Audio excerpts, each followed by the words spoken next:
Is you there? I'm here, man. Let me get a extra large cheese with a sausage on one half. So do you want the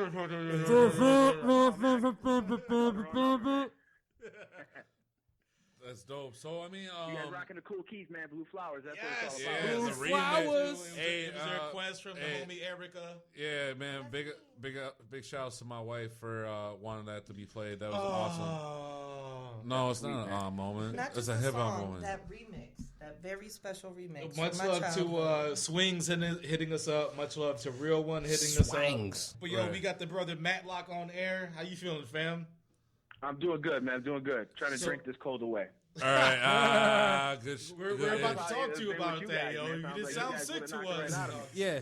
Hey, so I got a question for you now. So, Yeah. based on like segue, right? So, I mean, based on what Like we've two already wheels. talked about right now, we're pretty much in the era when you actually started your own label, Fly Pig.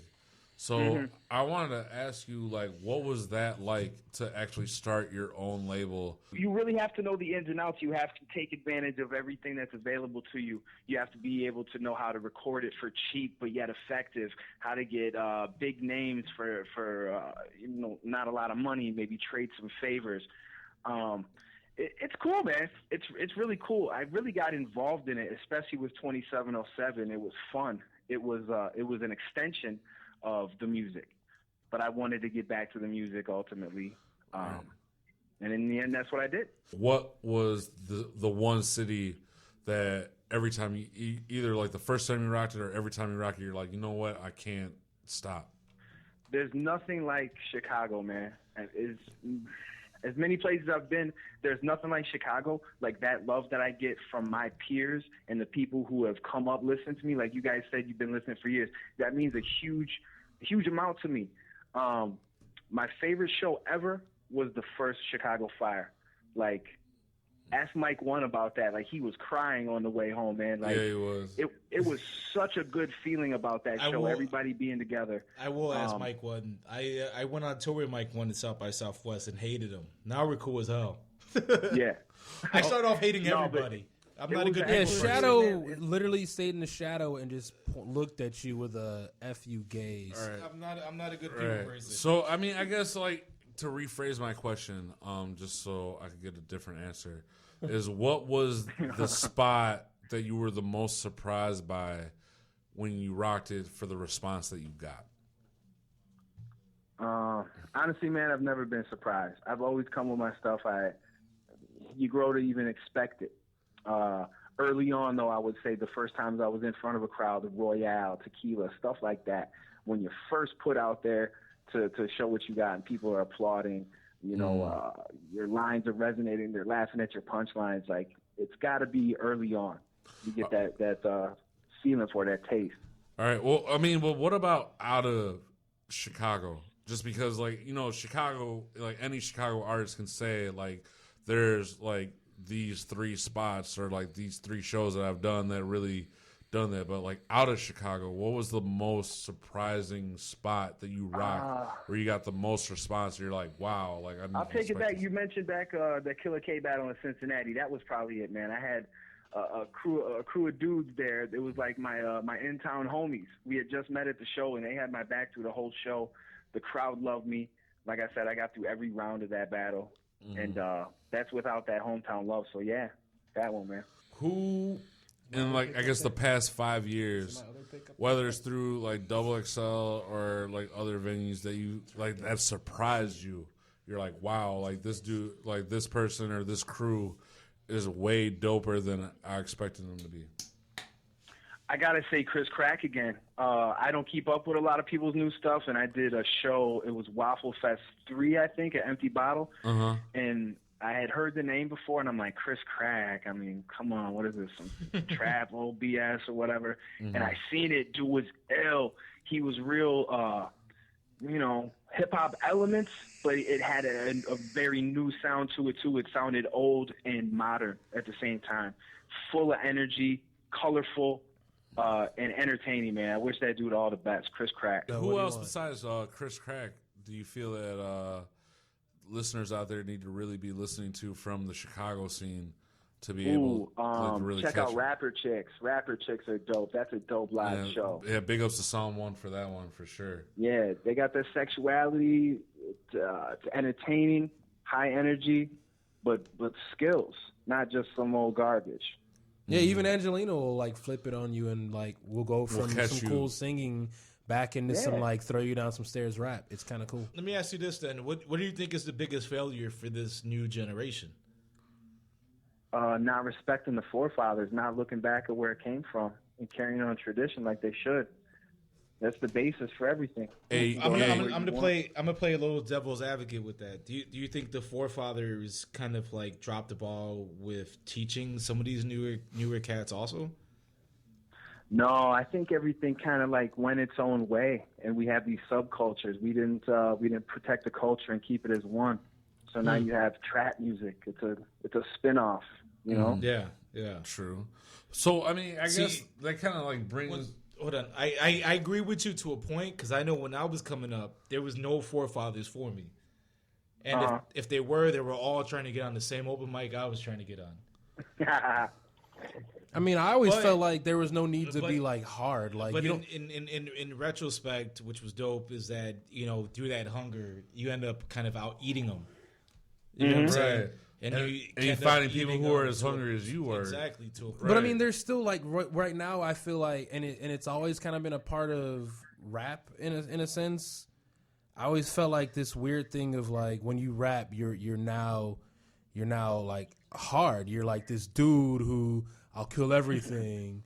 So like now it's people think that's what you have to like do. Period. I'm Al Tamper. I'll throw people over cars all day, but that's just naturally me. It has nothing to do with my rap, though. Right. And I mean, you know what I'm saying? I mean, also kind of going along with that, you know, it's kind of based on like parents. You know what I'm saying? Like when I grew up, you know, loving music and ish. Like my pops, like turned me on to Motown. They turned me on to like the rock groups of his era and ish, you know what I mean, like Zeppelin and Hendrix and the Doors. But like now, like it doesn't seem like a lot of those parent figures are actually trying to teach their own shorties like what's really going on. Like this is what I grew up on. And, like this is what really like got it going on. Because all the new parents know is World Star. But no, it's not just that. Can a woman chime in? Go ahead. Because I think it's way simpler than that.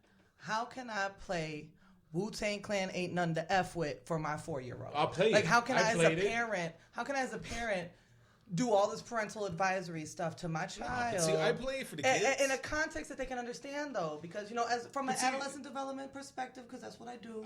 You know, parents have like this, there's a taboo about how much violence, negativity, language you introduce to your child. And I think hip-hop heads as adults have that kind of battle. Like, how much of this do I introduce to my child? And you got to be real careful about what you introduce to your child. True. Only because about language and, like, the context of it, because kids don't know context. Well, see, I think me personally, I'm a little more gangster to it, because when I grew up, my dad was a preacher. We grew up Pentecostal. We heard no music. I was the one taping 106 Jams, or what was it, 950 during that time? Yeah, both of those. 950 AM. Yeah, taping the top 10, and I taped it. And then when my dad found out I was taping it, he broke my cassette. There was no music being played. So when I got a chance to be in the streets, I was in the streets. Maybe a little too hard. Then found out hip-hop. Much love to Shook Ones Part 2. That was my first introduction. But, there you go. You know what I mean? Like, I found out about hip-hop differently than a lot of people did. I found out that I could be gangster. I could be me with these hardcore mentalities that I have about whooping somebody's and still be hip-hop. You know what I'm saying? But with my kids, I don't mind showing them, you know, Wu-Tang ain't nothing to with. Right. You know what I mean? Or I like the ding. Having those curse words in there, because like WNUR was, like, we've all played a part of WNUR. It's culturally significant. Absolutely. Mm-hmm. But as a shorty, part of that discovery was, I remember going to Best Buy with my dad.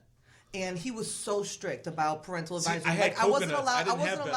I wasn't allowed to buy anything parental advisory. The store so that me had and music Pops in would it. come in the door. He'd go right. I'd go left, and I was racking stuff, and he ain't even know because I couldn't buy it because he wouldn't let me purchase it in front of him. So I was like, I got you on my sleeve tip, Daddy, because I'm gonna listen to it. And that you remember when Outkast had that Southern Playalistic? There was a naked woman on the CD, and I had to stash these things for my family, and I feel like that was part of the culture. Was like, haha, y'all don't know me, you don't know what I'm doing. I almost effed up my math teacher in class because he tried to break it.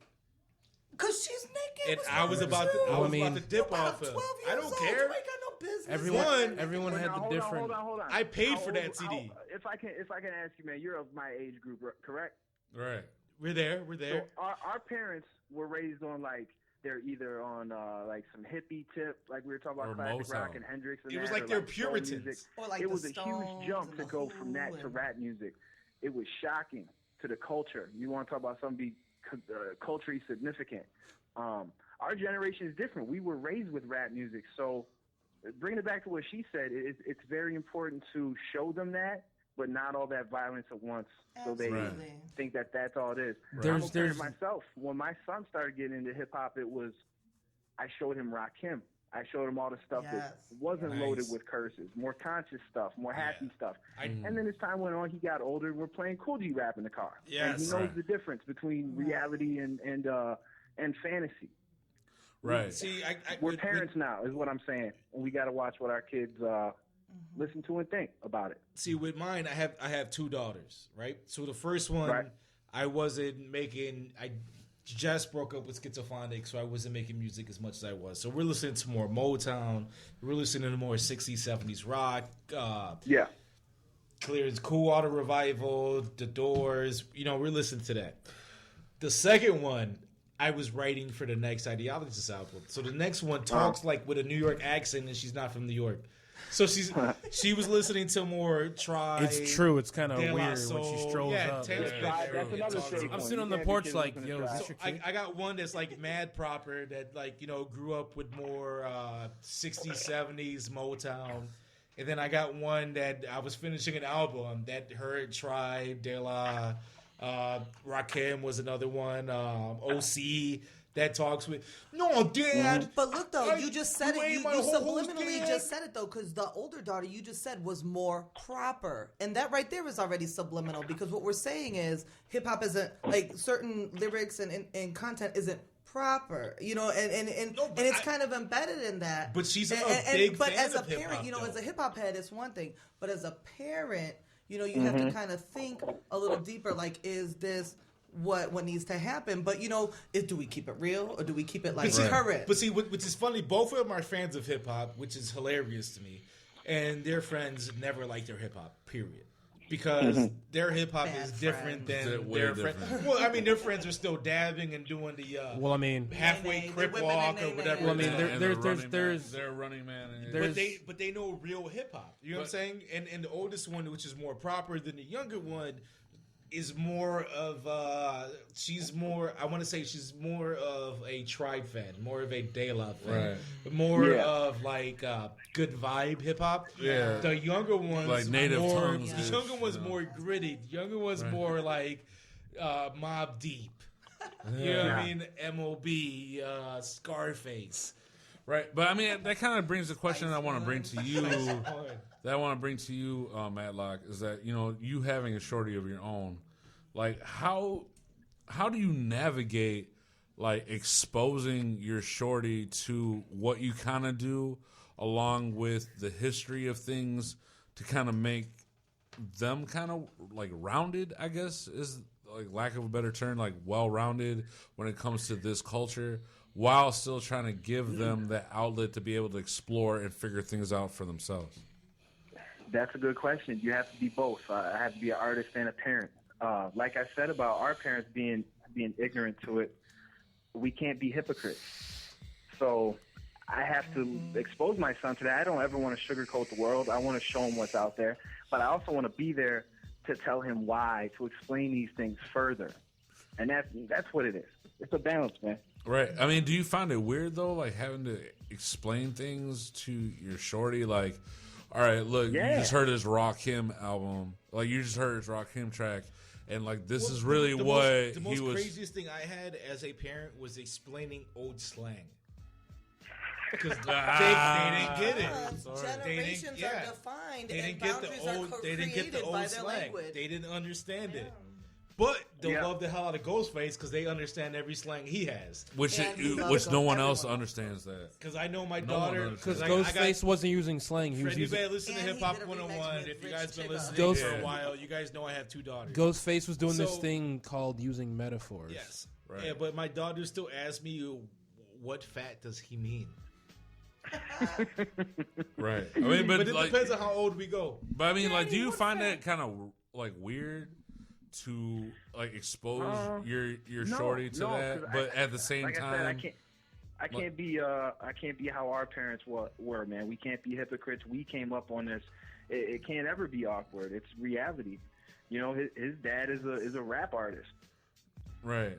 But I mean, like, what am I gonna do? Crunch up his Cool Keith's tape if he comes home? Right.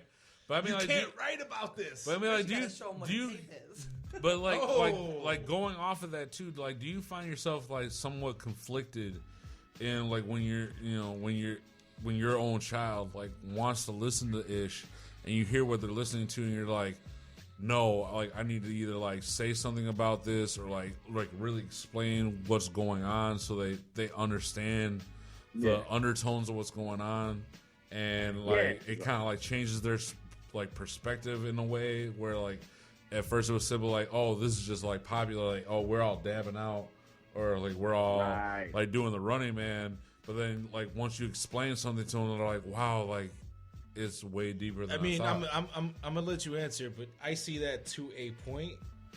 But go ahead, Matt. Like I said, it's about explaining it to him. I have a good rapport with my son. We have a good relationship. We're super open. He comes to me with questions he can't ask anybody else. So he listens when I tell him stuff about that, especially because he's interested in it. Man, I feel like I need a son. Right? And I mean, along with that as well, like, if your son were to like tell you in 3 years, like, hey, Dad, like, I think emceeing is the way for me, like, would you like encourage that to happen after all the different things you went through? Well, after he passes out, right? Or would you be the type of person that'd be like, hey, look, like, I went through this already. You don't want to go through this path because it's just too tough. Like, I'd rather you do, like, you should just like learn it, but like go a different path than what everyone else went. Well, there we come with the balance again. I'm a parent and an artist, so I have to tell him to do what makes him happy, but I have to be a parent as well. I got to push school on him. I got to push sports on him, which is stuff he's interested in as well. So yeah, all those things come into play. But if he wanted to do that, yeah, whatever makes him happy. I would never stifle him. And like, would you like take him like? I'm sorry, like just thinking of, like as a like just think. Yeah, I know, like stumbling and stuff. Like thinking of as a person that like works like I know working with youth and everything and like trying to teach culture to youth. Like, do you feel like if your shorty was to come to you and be like, hey, I want to get in a studio and like try to record something, like would you be a person, like would you be that parent that like kind of like guides them on a path, or would you be that kind of parent that kind of like just lets them do whatever and then critiques them later? I would help them along, but as a hip hop head too, I would have to say, boy, you got to go out there and pay your dues like I did. Mm-hmm. Better get in them trenches. Right. I mean, it's not about losing the first time. I mean, you need to grow. You better drink some liquor, son. You always need to grow. Right. And I mean, but then I still feel like, let's say our kids, right? All of our kids, everybody listening in, everybody in this room, and you, Matt. Right. You know what I mean? Like, I'm everybody's shorties, but they have a shadow to live up to also. You know what I'm saying? Oh, yeah. There's a certain extent where our props and love hold weight. But then that reflects negatively on them because they have to be better, which is kind of hard to do. I mean, Chris Rivers, much love to him. He might be one of the only shorties. He might be one of the only shorties of somebody that was dope as hell that outshined his pops. No doubt.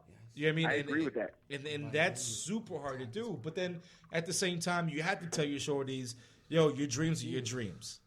Yeah. You know what I mean? I want this for you, but there comes an age where it's like, yo, I don't have a say-so no more. Exactly. They're going to be their own people, man. We can only guide them and push them in the right direction for so long. They're going to do what they want anyway. And then, to me, the hilarious part about it, like when all of us were coming up, none of our parents wanted us to be MCs. No, No. they didn't. You know what I'm saying? None of it. Well, I don't know. Mine did. Your mom was cool.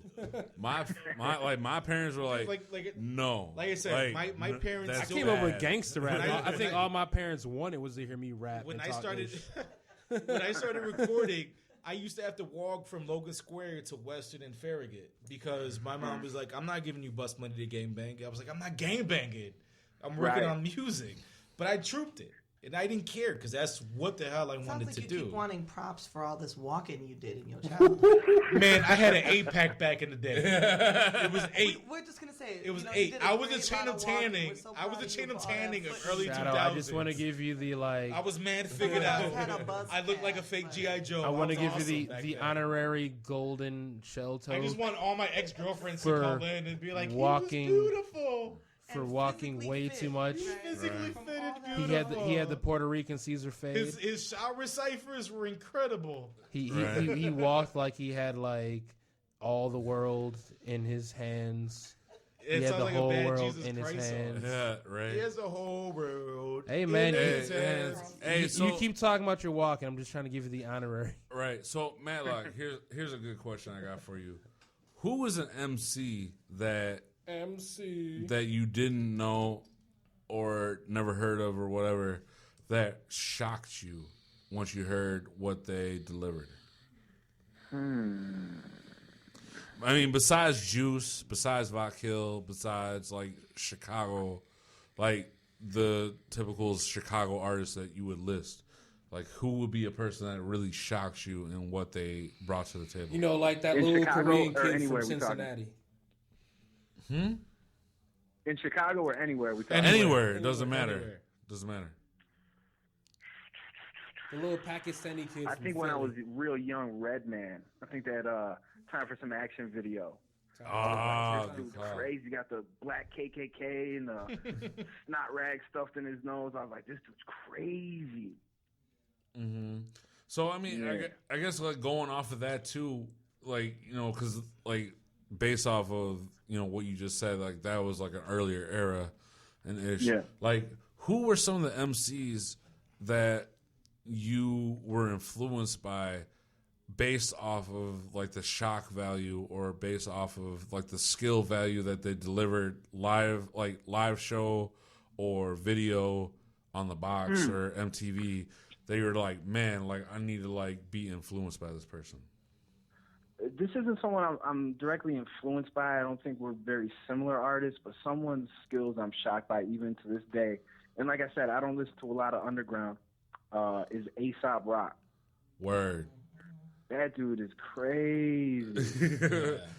Well, he was the most vocabulary MC. Yeah, he had the widest vocabulary MC. He had the widest vocabulary as an MC. Yeah, I mean, like- he's on a tour right now that's called the Kirby Tour, which is named after his cat. Nice. Right. And like It's like if I went on the Reggie tour. Well, Matt, let me ask you this, Think it was dude. plain weed. They think I'd be talking about like Redman or something. yeah, right. You went to Redman tour? What do you feel would be one of your biggest missteps that you would like to change? We can't change anything, man. There's been no missteps. No missteps at all. None you would want Hey, to go back on. all right. No, So, wouldn't go I mean, back I and know you change say- anything, that- man. Everything is a learning experience, man. We take something from it. I wouldn't change a thing. Yeah, but I mean, at the same time, though, there is that one moment in history where you're just like, man, if I just did this different, things Well, would let turn me out ask you this. doper. Like, who would that be? Like that time you peed on the Hold on, pole. hold on. But besides that, let me ask you about tracks that never made it to the cut. Okay. Has there been anyone that you wanted to put on there that didn't make it that you thought was a great idea? Actually, on the last record, I got a song called Lightning Strikes with Juice. And I originally laid that joint. It was 2/16. I thought it was the best 2 verses on the record. And Kaz is like, I think you should rewrite it. Oh. He wasn't. Yeah, not to throw Kaz under the bus. What up, Kaz? No. I love it. But I was like, all right. So let me ask you about. Let me ask you about Dear Abby. Ooh. Okay. Talk to me about that track. Dear Abby, man, that's a 100% true story. I was banned, unbanned, and rebanned, and it might have happened a third time. I'm not sure. Fuzzy memories. Sorry, you called me. Yeah, but Dear Abby was true, man. We had a bunch of problems over there. A bunch of craziness popped off. All the guys from Rowling Road used to come out there and act crazy. Yeah, man, a bunch of incidents has happened over there, but that's all true. Where, well, I mean, I guess another question I got to ask you then is, like, through your career, what was the best year for your career? Looking back, yeah, 2001 was really good, and then 2011. They're 10 years apart. 2011, we had Sub T on lock, doing shows constantly. I was open up for everybody nationally. I had 2707 out, the Bootlegs Project, probably 2011. Okay. So then I guess another question for you, I mean, to be selfish, because we're all MCs as well, is when are you going to invite us all out to perform for the next Chicago Fire? Okay, man, you guys got to audition. We'll hold an audition, okay? Audition? Yeah, I'll Simon Cowlett. We're all Keanu Reeves over here. We don't all this. No, hey, and I mean, just to let fans out there know, like, the Great Chicago Fire was something you started up where you were letting, like, people you really felt were ill to actually perform on a bill with other MCs or other crews that you felt were ill, and which all of them been dope as hell. Were raw, you know what I'm saying? And I'm glad I had the opportunity to rock one. F you for that. I'm just saying. I'm just saying for myself, just because I'm a hater. Well, let me ask you this in the backlash of Hobbes's. When do you feel I'm petty was the worst year that you had in hip hop, and why? I would say the few years between Sing Last Raps was coming out and releasing this. Okay. Book of Matthew, which is out now. It was dark because I didn't have music. When I had music back, man, it just brightened things up. I talk about it on the record, man. Okay. So, producer-wise, who did you have that you felt comfortable with, like, just coming back and working on this track or this album? Kaz. I'm sorry. Oh, Kaz for sure, man. We, like I said, we worked such a good working relationship. Seeing each other's viewpoints, making some compromises on either end, and it all around was a dope project, man. I'm so proud of it. Okay, so along with that, then, like, who, producer-wise, like, now or in the past, do you really wish you had an opportunity to work with that you never had to? Ooh, that's a long list, man. Some of my favorite producers, Prince Paul. Word. Prince Paul is ill. I still think De La Snooze letting Prince Paul go like that. Like, who from, the history of, like, the era that we all grew up in that you wish, like, came back and actually did a raw album that you'd be satisfied with? I wish Juice all the luck in the world, man. I think that dude is so uber talented. I would love to see, like, a big platinum banger from Juice. Good luck. Who else, man? LL Cool J. Ooh, wait, you said LL Cool J. Another question I have for you, Matlock, is that through your career, was there a single or a project that you wish that went a little different to kind of deliver who you were as an actual MC and person? I felt like the Matlock Mr. Green joint could have been an album. It was probably missing some joints. If that would have been an LP, I think that would have been really dope. But I'm pleased with how far Moonshine went, how far 2707 took me. I'm happy with those projects and their commercial success and the art. Okay, so I mean, and then bringing up, like, with that, like, going to the near future, like, who would be some like producers that you would want to holler at because you know their style and your style would be a perfect unison? Ooh, I already said Prince Paul. I got the J Zone joint on the record. That dude. Yeah, Word to J Zone. Word to J Zone. Man, we gotta get him on here. Good luck with that one, because it's like that dude barely comes out here. Oh, it's all I'll good. bring him some Red Bulls. I pull miracles. Yeah, like I would really love to I'm Santa interview him. Claus on this show. But like, if you had a chance, Matlock, to be able to work with any producers in the world that you could possibly rock with, that you know, like who would be the ones that you would want to do another project with? Anybody I could work with in the whole world? The whole world, Craig. I gotta go with Paul, Jack White, Rick Rubin, Okay. Premier, Rick Pete Rock. Rubin. I think as rap heads, we all want a Premier beat and a Pete Rock beat. Right. Yeah. Rick Rubin. And maybe even somebody like a Beck, man. You listen to Beck, he's got so much hip hop in him. Dude, Dang, I still- you brought Beck out. No still- one else has ever said that on the show. I still think you killed them with Rick Rubin, yo. You got a lot of people going to Google like Rick Rubin. Who's that? That's the Oh man yeah, right the there. American Idol guy. Who's the no? If only they knew, yo. If Yeah. only they knew. Yeah, you got to look at Rubin, man. That's probably the best producer in music history, period, man. Let's look at his track list. Beasties, LL Cool J. Well, he Run made DMC. Def Jam, dude. He made Def Jam. No, they all know. Def Jam would not be popular if it wasn't for Rick Rubin. Johnny Cash, all the the big Johnny Cash bold letters, all Rick Rubin, man. He brought him back from the dead. Oh, they Chili don't even Peppers. know, G. They don't even know. They don't even know. You're killing them right now, son. They're overloading. Yeah, listen up, kids. Well, Right. Let me ask you this. On top of all of that, man, on top of what made you you, and on top of the way this new age is kind of going, because honestly, I still feel like when we all started off, if we had the internet the way it is now, I think we all would have made some good music. Look, man, bacon cheeseburger or Italian beef. But let me ask you this, fam. If you would give any advice to an MC, especially in this open market the way it is, what would be the advice? I would say to do everything yourself, man, because nobody's gonna push you like you are. You could be in love with getting signed to this label, but like, oh, I want XYZ Records to put me out. They're the bomb.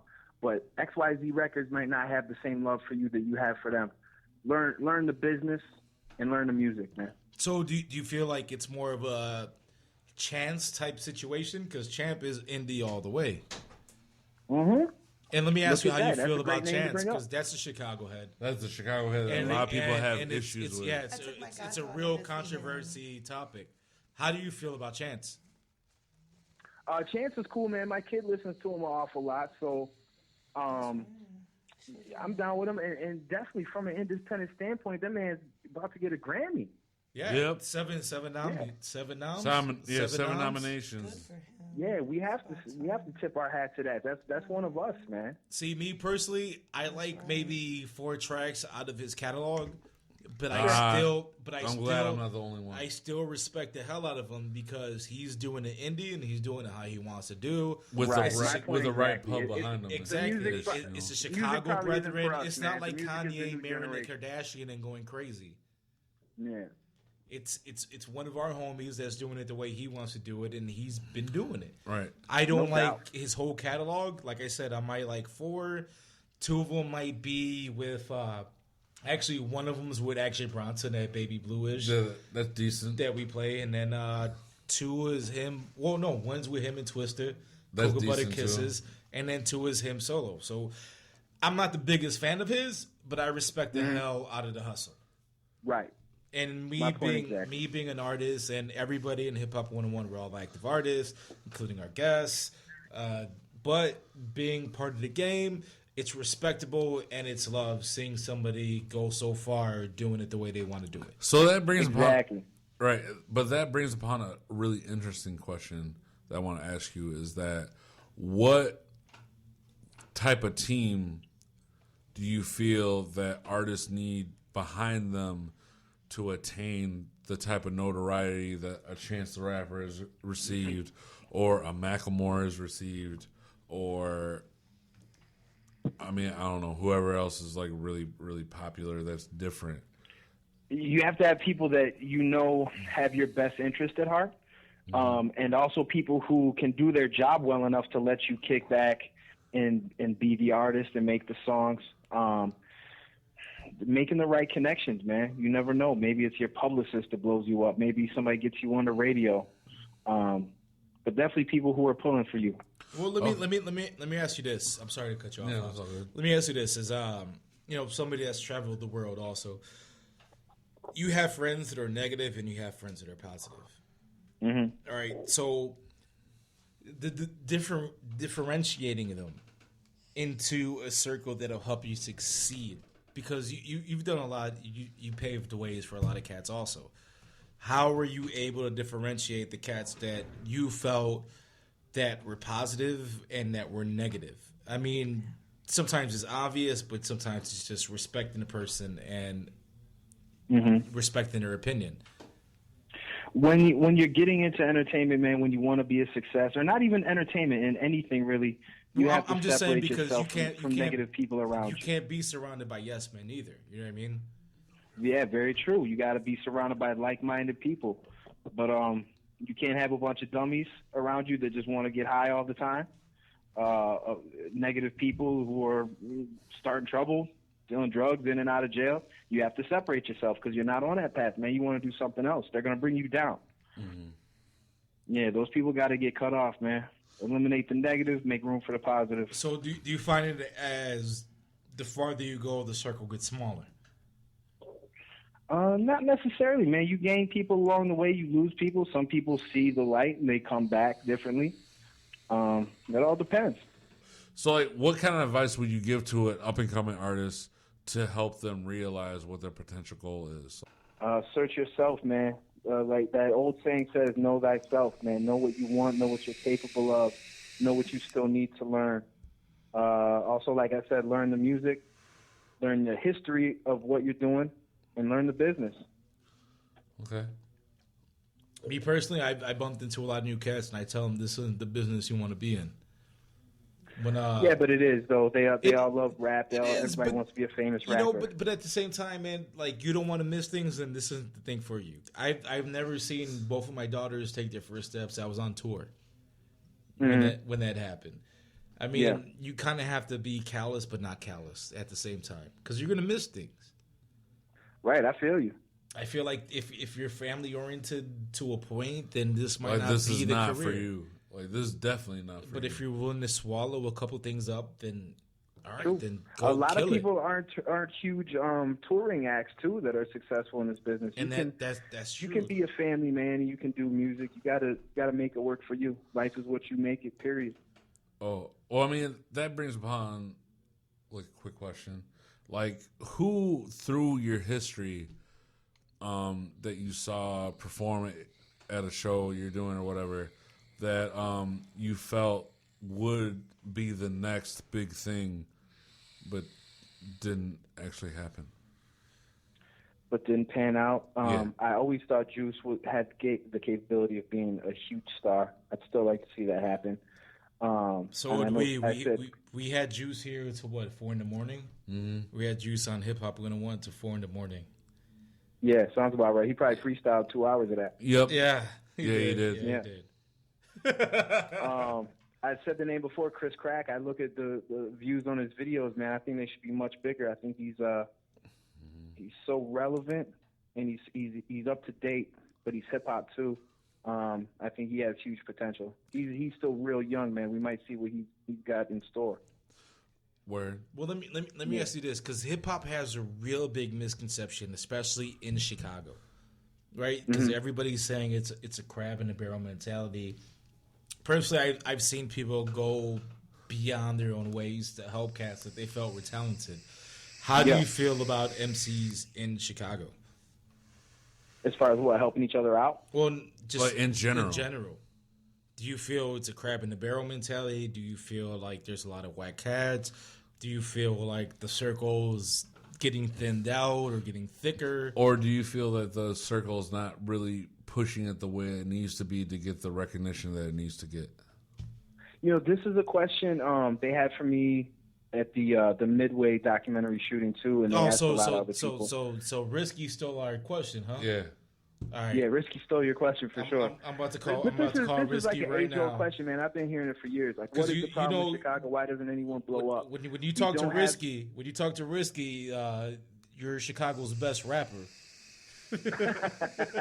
For those 10 minutes. So the next for those 10 minutes. Yeah. But we don't have any major labels here in Chicago. We're a huge city, but it's a small scene.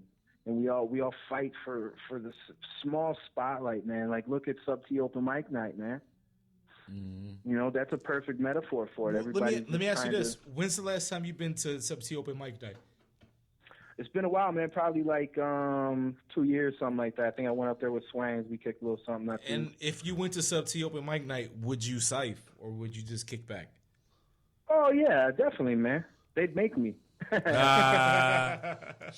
Shadow makes you do that. Right. Yeah. But getting back to what you were saying, man, it is that crabs in a barrel thing too, man. But I think if everybody worked together, things will be better. Ange 13's always been the center of, like, unity, it seems, in this city for so long. She's helped a lot of people out. I think if we all work together, man, things could be big. A lot of people have tried with their little compilations or whatever. We'll get it to stick one of these days. Okay. Let's see. I'm gonna play devil's advocate. If you don't mind, I'm gonna play devil's advocate. No. So I feel like a lot of cats that I think are dope or good have been linking up with each other and going above and beyond, especially when we're in a trophy, everybody gets a trophy type atmosphere. Okay. I mean, I think it's hard to incorporate everybody that feels entitled, but it's easy to incorporate people that pay their dues. Right. Yeah. If that makes any sense. Yeah. There's a lot of people that I feel like are salty that they're kind of left out of certain circles, but then such as the Sub T Open Mic. And much love the Sub T Open Mic because I got my ground over at Sub T Open Mic. You know Me what I'm too. saying? Yeah. It's just so happened that once we got our ground, we came out with a single, then we came out with an album, and then we started doing shows. But I think it's a great catalyst. You know what I mean? Mm-hmm. So I kind of feel that if you have something dope to offer, then make a track. You know what I mean? No doubt. You could only go for open mics and things like that so far. Long until... Exactly. But then it's time to show and prove. I do think, and I appreciate the hell out of this with underground hip-hop that, and maybe it's just me, shows isn't... I can always get shows, so it's not a big deal. But for anybody that doesn't get shows, then yeah, you hit the. It's kind of like you hit the circuit, right? And then it's all about showing and improving from there, and then you keep progressing and progressing. I kind of do feel like it's stagnant to a point where a lot of people feel like, all right, I'm doing this, and that's all I'm going to do.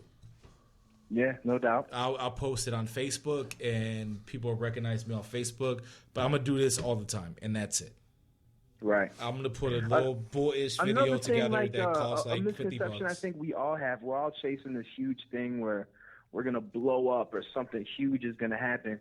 We have to really look back from a cultural standpoint and even a personal standpoint and realize why we do this. We just do it because we like it. It makes us happy. We have to be happy doing it, and that's it. If our train never comes in, it doesn't. Okay. So, I mean, I agree. We'll all be happy, but the destination on my Navi is still towards the Grammy. Right. But, I mean, I guess but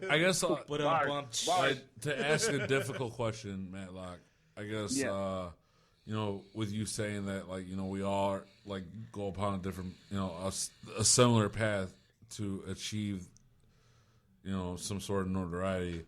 Like, are there any artists out there that you feel like should stop wasting their time and should just quit? Go home? Man, I've been trying to be so positive during this whole interview, man. You keep wanting me to throw people under the bus. Do it. I'm not going to be that dude that does that to anybody, man. If they're doing what they love to do, even if they suck, man, if they're the worst rapper on earth, do it, man, if it makes you happy, man. Okay. So you're trying to stay positive. Okay. That's good. I'll tell Which is weird. I'll tell my daughter you're a fan. No, I'm just joking. Like, I mean, you know, that's weird from, you know, to hear from you just because I, you know, like knowing you personally, there's been plenty of times we've had conversations where you're just like, man, this dude should stop, or these people should stop. Yeah, that's you know true. what I'm saying? It was probably a while back though, man. Like, I'm not as negative and ferocious. Like when I was young, paying dues, battling. Yeah, I'd be like, oh, this guy sucks. Well, let me talk about paying dues, man. What do you feel is paying dues? Like we've been talking, man. My man said he walked how far to get up to Sub T? Miles, like brother, that. miles. It's all those late night hours, man. Recording, like all these crazy stories about how you made your first tape and your first CD or whatever, and all bumping these into open Matlock mics. at this place called Malibu and having him and Rusty Chains battle me.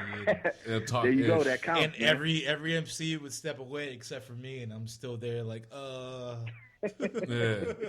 Well, I mean, that brings about like an interesting question, just because like right now it seems like music is kind of like regressing in the sense that like now tapes are starting to become popular, like being put on vinyl is starting to like become popular. I would think everything is getting a little more too happy. And I'm all. I mean, like everyone can throw a CDR out there. I'm all for love and peace. Ideologies about all love and peace, but I miss that whole F you, yo. Right. Right. And that's when it comes to I like miss being that whole released. level of competition, man. Where it's Yeah. just like, yo, we're cutthroat. Yo, we're friends before we get on stage. When we get on stage, we're not friends. Right. I need this crowd to speak louder than me than they're speaking louder to you. Right. But I feel like right now everybody wants to be like, well, Like hold hands and we're all peaceful and let's like go ahead and like. Man. Well, hip hop is a rebellious culture too, and so it's got to be hardcore to an extent. It's got to have a certain edge to it, but that can't be it. That's when you become one-sided and you can't make a conscious record. You can't make a record about your mama or something. You know, like Onyx. You know, I don't want to hear the emo Onyx song. I want to hear them go crazy. Like a recent Onyx song, like from and big ups to those Snow Goons for doing that. Love the Snow Goons. Because homie BBZ out there like doing big work and all that ish. Well, I mean, I guess like to kind of wrap things up because we're kind of over time and everything.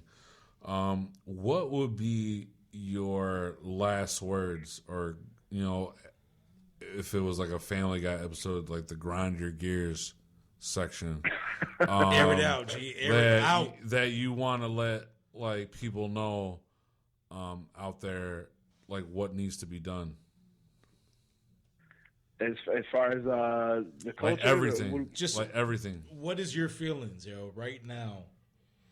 My feelings is I'm getting a little tipsy. It's probably it's like 12:30 something. Oh, you're getting tipsy too? I think. Yeah, good. We're on the same tip. I had to catch up with you guys. If you were here, you'd have been tipsy like 2 hours ago. Yeah, because we already drank like a fifth and a bunch of other shit. Hey, come on! I didn't cuss. We're doing a show. I didn't cuss though. I said other stuff. Right, I'm walking here. I'm trying to walk over here. So what would be your final words, man? I don't know, man. I want to tell the kids listening. You say you got a lot of younger listeners, man. Don't get scared by our old man rap stories. Pay your dues. Look at what's been done before. Take what we've done and make it better. Make your dads proud, kids. Through your career, do you feel you were surrounded more by yes men that just wanted to ride the coattails off of what you did? Or do you find that it was more so actual peers that are like trying to tell you like, hey, like this was actually dope, but like this other thing you did, I didn't feel it that much because of whatever. No, I definitely like constructive criticism, man. I can take it easy. Like I said, the moonshine sample though too, I had to fight people. People were like, "No, that's a whack idea. That's whack. It's whack." Yeah, and I had to show them too. So sometimes you have to listen, and sometimes you have to say, "No, you're wrong. You don't see my vision yet." Sometimes you have to believe in yourself. So you believe in yourself when they're strong. Right. So, I mean, pretty much you're saying, like, it's okay to say, no, that's bad, right? Right. Oh, yeah, but people are scared to say that. Nobody wants to say, like, I'm not feeling that. Me, personally, as an MC outside of the crew and doing solo-ish, I welcome peers of mine that know what's up to be like, I'm not feeling that. Dude, and I have two ways, right? Either I can explain or I can take it. Yeah, and exactly, and that's like, I don't know, man, like if you agree, but like that's something I feel like that's missing from the culture today, is where people will be able to say like, "Oh, boo," like I'll boo you during a set, or I'll boo you during this because I don't feel it. Then boo me. Boo me, because I will do what acapella that'll blow your world. Right, but that's the thing. Like from our era, back in the day, you got booed. You knew you had to go back to the lab, like rework your ish, like practice that ish. Or come but out of now, that situation on top somehow. Exactly. Right, yeah. but like right Look now, at the new generation though. All they have is social media. Yeah, but we had parties, yo. We were able to display our ish. We had to be there in your face to tell you suck. Yeah, so exactly. you had to see people's responses. Well, I think the farthest we went was social boards. Right. Galapagos 4 had a good social board. Because that was amazing to see the type of ish that people would say, because people that had no filter, like 0 F's given. Yeah, but that's the point, though, man. Right. You want to hear all that. But that's the thing. You can't shelter yourself in this one crib where you think I'm the dopest. Right, but that's the thing that's missing. Like, to me, that's missing today, is that there's not enough people that will actually not give an F, like what crew you're with, where you reside from, where you rock at, where you're popular at, to be able to say, like, you know what, man, like, go back to the lab, then you're being work on your cadences, work on your, like, you know, your stage performance, work on, like, how you address the crowd. Because, like, I remember, like, growing up, like, starting to really want to, like, be a part of this issue, and, you know, cats try and tell me, like, you know what, like, I give you credit for what you did, but I still didn't feel that ish. And like this is what you could do better. You know what I'm saying? Like I also know you know, giving that advice to cats and like people not really trying to listen to you about that. Yeah. True. You know what I'm saying? It's hard to give advice, man. You know. So I mean, like, that's something that I think that needs to start happening a lot more, is like cats actually giving honest criticism about what's really going on and like what people are trying to deliver, and be able to say, like, you know what, like that one single you did was dope, but like the 5 other things you're trying to do need some real work, because, you know, I mean, it's like it's not up to the standard of that one single you did that everyone's trying to ride with. Yeah, I agree. All right, word. So I mean, I guess like right now, with, you know, your final word, like, what is the message you want people to know about Matlock as the MC, as the businessman, as the CEO of a label, as just a fan in general? Like, what is the word you want people to know? I'm the Bob Dylan of rap. I'm the most talented, well-rounded songwriter of our generation, and I will keep them coming for years to come. Word. That's all right. Man, you made like have really. To get off this phone before my girl kills me, man. Y'all got her mad over here. All right. Well, hey, apologies to Matlock's girl for keeping him on the phone way longer, because we just want to do that. Man. Okay, they're good. They apologize, baby. They did. Book of Matthew is on Spotify and iTunes and Bandcamp. We got CDs, T-shirts, all that merch. Go cop. Thank you to the Hip Hop 101 show, Ecliptic, Al, Roy, all y'all. I love y'all. Thanks for having me. Hey, real quick before you leave, though. Hey, real quick before you leave, though, like, how can people find like your product and like find you in case I want to talk to you personally? Hit me up on the Facebook tip. You can find all the product at Bandcamp. It's all over the interwebs, anywhere music is streaming. Like I said, iTunes, Spotify, all that. Check that out. All under Matlock, right? Yes, sir. Okay. MATLOCK. No L. MATLOCK. Look at me being drunk. He was like Q F R L A B D G W L M. Well, hey, Matlock, I just want to say, you know, amongst all the camp here at Hip Hop 101, thank you so much for giving us the time to talk to you and bestowing all this knowledge to our listeners out there. Yes. You know what I'm saying? That brother got a calendar dictionary. Yeah, yes, I do. Yes, I do. I'm professional right now. But I just want to make sure we give you props, man, because, like, you know, honestly, you are a Chicago legend. People need to recognize that and learn your history along with everybody else's history of that. So I just want to say thank you so much for coming on the show and actually like letting the listeners know like what's really real.